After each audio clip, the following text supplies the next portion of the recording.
Morning students. आज हम पढ़ रहे हैं कुछ इफेक्ट्स के बारे में, जिसमें पहला इफेक्ट आप देखेंगे इंडक्टिव इफेक्ट।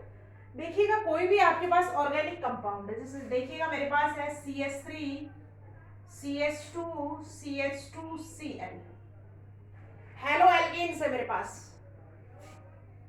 क्लोरोप्रोपेन। देखिएगा क्लोरोप्रोपेन में हमने क्या देखेंगे कि due to the presence of more electronegative atoms, जो बॉन्डिंग के इलेक्ट्रॉन्स है वो shifted toward the more electronegative atom and polarity generate in the organic compound. This effect is called inductive effect. तो हम डेफिनेशन क्या लिखेंगे? In a polar covalent bond, in a polar covalent bond, देखो polar covalent bond कहां पे होगा? जहां पे बॉन्डिंग होगी किसमें? इलेक्ट्रॉन नेगेटिविटी डिफरेंस वाले एटम्स के बीच में। क्लोरीन हमको पता है chlorine is more electronegative as compared to carbon. तो in a polar covalent bond the electron pair shifted towards more electronegative atom.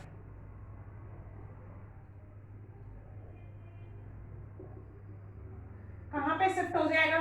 More electronegative की तरफ। हमने एरो कहां लगाए? क्लोरीन की तरफ मैंने एरो दिखाए हैं कि जो बॉन्ड के इलेक्ट्रॉन है वो कहां शिफ्ट होंगे बेटा? मोर इलेक्ट्रोनेगेटिव की तरफ क्या हो जाते हैं? शिफ्ट हो जाते हैं।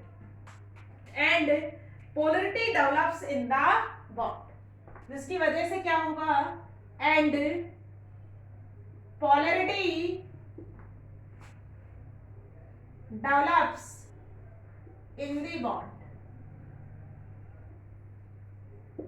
बॉन्ड के अंदर क्या क्रिएट हो जाएगी? पोलैरिटी क्रिएट हो जाती। तो ये जो फिनोमिना है the induction of polarity, the induction of polarity, induction of polarity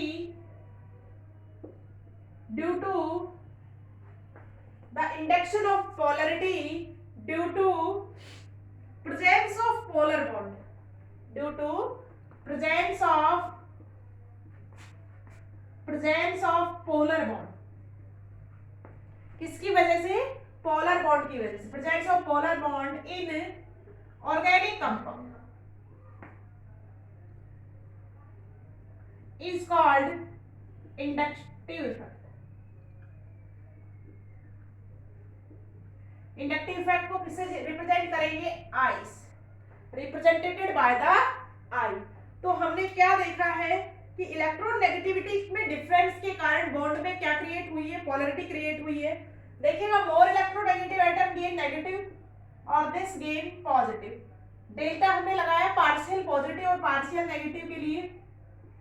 जैसे जैसे हम हाइड्रोकार्बन चेन में बैठ जाएंगे, ये प्लस का इफेक्ट क्या होता चला जाएगा? डिक्रीज होता चला जाता है। तो इस पोलैरिटी डेवलपमेंट को ही क्या बोलेंगे बेटा? Inductive effect. इंडक्टिव इफेक्ट जो है एक परमानेंट इफेक्ट। अगर इसके कैरेक्टरिस्टिक्स की बात करेंगे तो a permanent effect operate through sigma bonds. कैसे बॉन्ड में डेवलप हुआ है? ये सिग्मा बॉन्ड्स में, सिंगल बॉन्ड्स में क्रिएट हुआ है और परमानेंट इफेक्ट है। कैसा इफेक्ट है? परमानेंट है, generate in the single bond and decrease in magnitude, we go away from the cause of polarity. जैसे जैसे हम इससे दूर जाएंगे, चार्ज में क्या आती चली जाएगी या पोलैरिटी में क्या आता चली जाएगी? डिक्रीमेंट होगा। ठीक है। इसके बाद अगर आप देखेंगे type of inductive effect,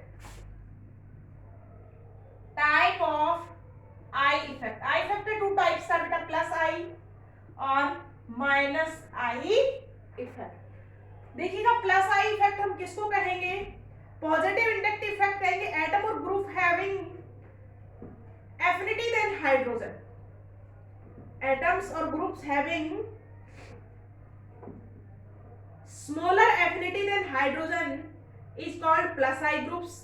plus I group जो है आपके पास कौन से ग्रुप होंगे बेटा? एल्किल ग्रुप जो है वो प्लस आई इफेक्ट क्या करेगा? शो करता है। जो कार्बन से कम क्या रखते हैं, तो इसमें कौन से ग्रुप आएंगे बेटा? एल्किल ग्रुप्स आएंगे।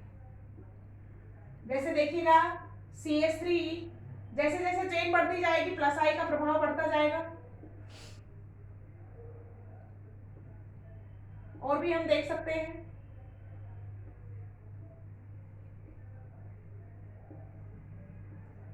और माइनस आई इफेक्ट में क्या होगा कि have high affinity as compare to hydrogen, more electronegative होंगे, जैसे क्लोरीन हो गया, OH हो गया, और भी बहुत सारे हो गए आपके पास, CN हो गया।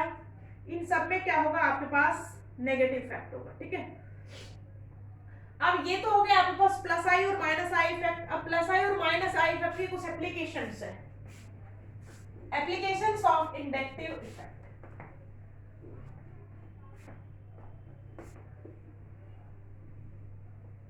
Applications of inductive effect.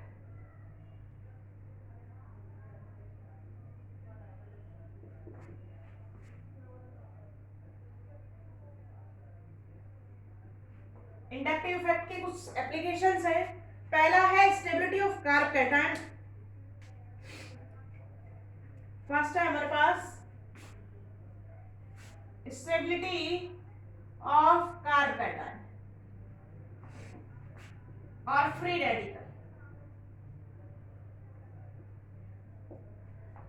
हम इसमें देखेंगे कि प्लस आई इफेक्ट जैसे जैसे बढ़ेगा आपके पास स्टेबिलिटी क्या होगी, इंक्रीज होगी। तो directly proportional to plus I और inversely proportional to minus I effect के क्या होगा स्टेबिलिटी ऑफ कार्ब कैटायन और फ्री रेडिकल। आप देख सकते हैं इसमें मैंने पीछे कार्ब कैटायन पढ़ाया है, देखिएगा this is methyl carb cation, ethyl carb cation, this is 2 degree carb cation, और इसमें हम टर्सरी कार्ब कैटायन भी देख सकते हैं। तो देखिएगा जैसे जैसे प्लस आई वाले ग्रुप बढ़ेंगे, यहाँ पे इलेक्ट्रॉन डोनेट करेंगे, तो इस पॉजिटिव में क्या आएगा डिक्रीमेंट आएगा और स्टेबिलिटी क्या हो जाएगी इंक्रीज हो जाएगी।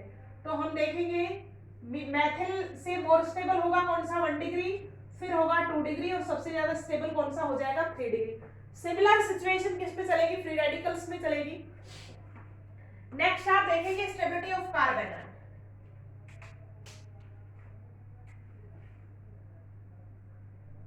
Stability of carb anion.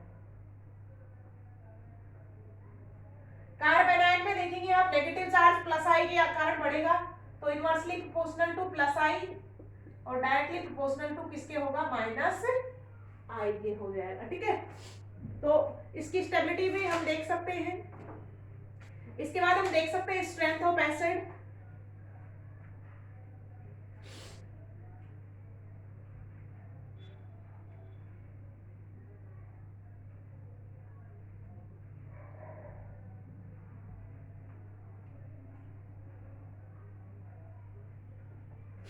और भी कुछ पॉइंट्स हैं इसमें, स्टेबिलिटी ऑफ एसिड्स भी आप देख सकते हैं।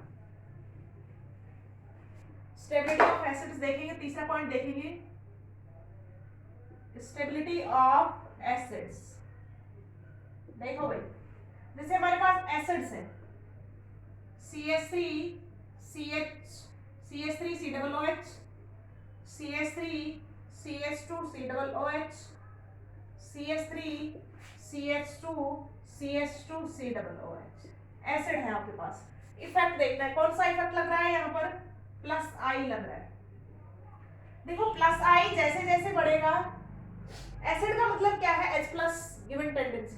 देखो ये जितना ज्यादा आयनाइज होगा किसमें H प्लस और माइनस में, उतना ही स्ट्रॉन्ग क्या होगा एसिड होगा, स्ट्रेंथ ज्यादा होगी। तो इजीली आयनाइज कब होगा जब मोर स्टेबल क्या बने विनायन बने। और ये जो नेगेटिव चार्ज है ये क्या करेगा इस नेगेटिव को क्या करेगा इंक्रीज करेगा। तो आप ऐसे जाएंगे तो स्टेबिलिटी में क्या आएगा बेटा डिक्रीमेंट आएगा। तो हम क्या देखेंगे inversely proportional to plus I effect और डायरेक्टली प्रोपोर्शनल टू माइनस आई। अगर कुछ आई वाले ग्रुप इसमें बढ़ जाते हैं माइनस आई वाले, तो स्टेबिलिटी को क्या कर देंगे इंक्रीज कर देते हैं। तो these are some applications of the inductive effects. Next class में we are study about the next effect. All the best friends, have a nice day.